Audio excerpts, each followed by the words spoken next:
Hello, this is Where in Time and Space, and today I'll be reviewing the Foretold mummy creature.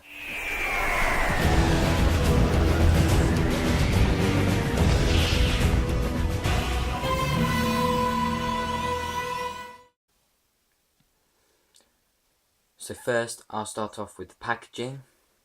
So it comes in the basic Wave 4 packaging with the BBC Doctor Who logo at the top, 5+, and the TARDIS in a spinning vortex. The Wave 4 sticker here at the top as well, showing off the mummy creature from the front very well. At the bottom it has the Foretold mummy creature, and then at the base it has the barcode and some legal rubbish. From the side you can see it pretty well,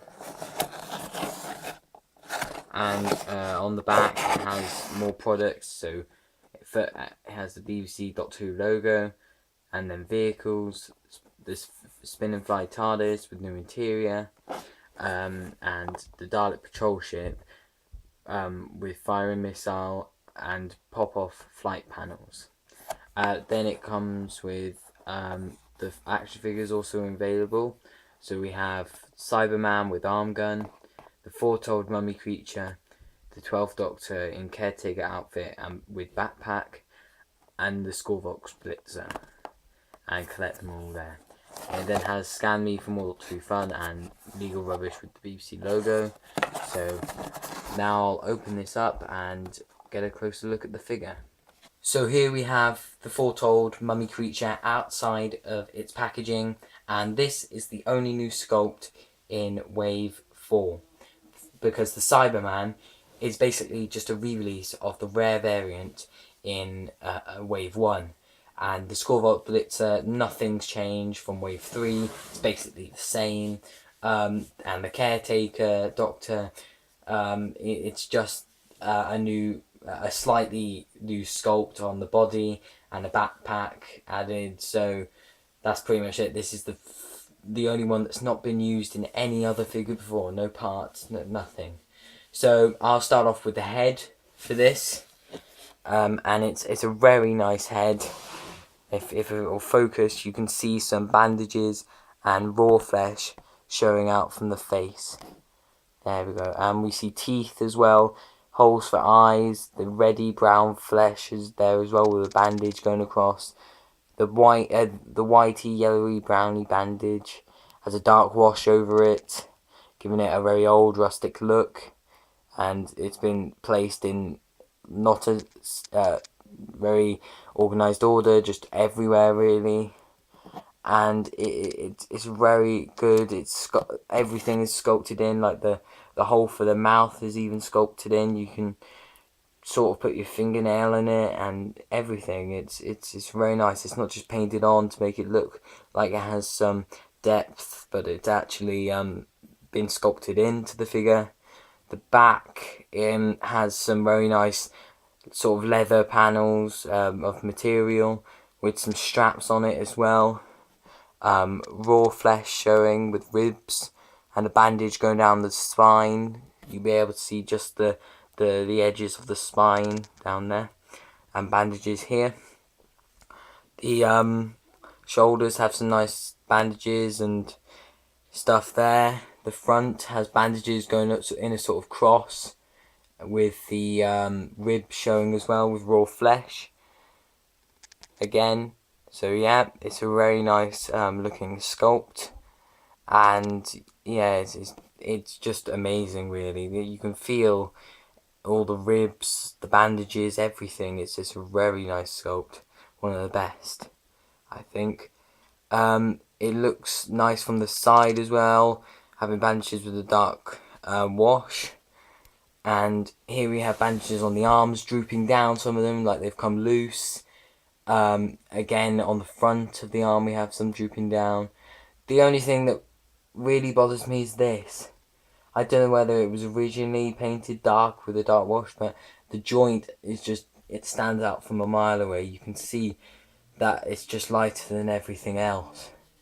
So if we keep going down, they have bandages there, going down right to the hands where the bandages have come off, and we see raw flesh and fingers showing. On the other arm, it's a bit different.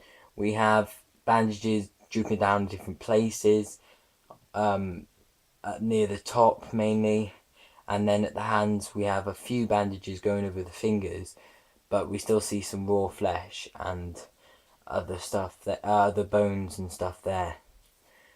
Now to the lower half of the torso, we have few areas with rare flesh and bone showing, um, as well as some bandages, some torn up bandages as well. On the back, we have some more of that leather material here and there, with the bandages come loose, so it's sort of in a loose hook sort of shape, a loop. And the dark wash is still continued here, and the front we have some of the bandages drooping down as well. The leg also has some drooping bandages and bandages tied round, with one drooping quite a long way down and curving up there. And it just goes round in a spiral sort of to the feet, and the other side has a bandage that carries on from the torso down to a bit of the leg, sort of going down in a spiral again, and the back we see some drooping down. It's nice that they weren't kept symmetrical, the legs, but very different, so it's a nice sculpt. And the feet are one of my favourite parts, because it has a bandage going down and raw bone and flesh showing, and some bandages across the feet as well on this one, and one which he drags along as well. So for this figure, I think it's a very good sculpt, one of the best sculpt for any figure. And yeah, so now I'll go on to articulation for this figure. Oh, falls over. That's what happens when you don't have any base this character. So the head can turn from left to right, and because it's on a ball joint, good nod up and down and sort of tilt left to right, if you can see, like that. Yep, so it can turn the 360. It can come off because the joints are actually very loose in this figure, so it can come off and then be put back on if I can get it in, just like that. Yeah, so like that. Right, it's very easy to put back on. It doesn't have a ball joint, which is quite sad actually, considering most figures I think all of the figures had a ball joint, apart from the Daleks and that. Even the Cybermen had ball joints, and their arms couldn't even go out that far because of the sculpt. But this one, it's very disappointing to see it doesn't have a ball joint, because it can't do a salute or anything. Look, it just goes like that. Yeah. So it's wafting a fly from its raw flesh.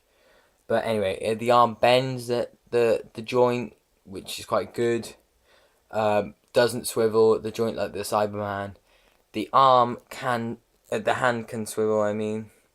It's very nice there, but it also comes off very easily. Both hands do.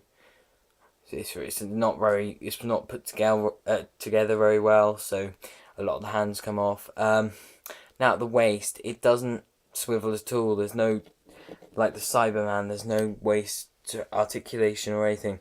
The legs, they're just weird. They just go out like that, the same as the Cyberman really. It's pretty bad. And yeah, so both legs do that. Then there's one at the knee, 90 degrees at the knee. Can't do the splits at all, no, slightly, but that's probably by the plastic being so flexible. And then the foot does a turn as well. So it's not very good articulation. It's okay, but it is pretty bad, to be honest. So what do I think of this 3.75-inch figure? Well, I think this figure is probably one of the best sculpts character have ever produced for a Doctor Who 3.75-inch figure. It's a very good, sturdy looking sculpt with a nice detail, and it's been sculpted in very well. All of the bones, the bandages, the raw flesh, everything is put together very nice. The articulation though is what's let this down a bit. Really, it's pretty bad. If they'd put a ball joint at the arm, it would have been a lot better. But even the legs are pretty bad. There's no waist articulation, nothing.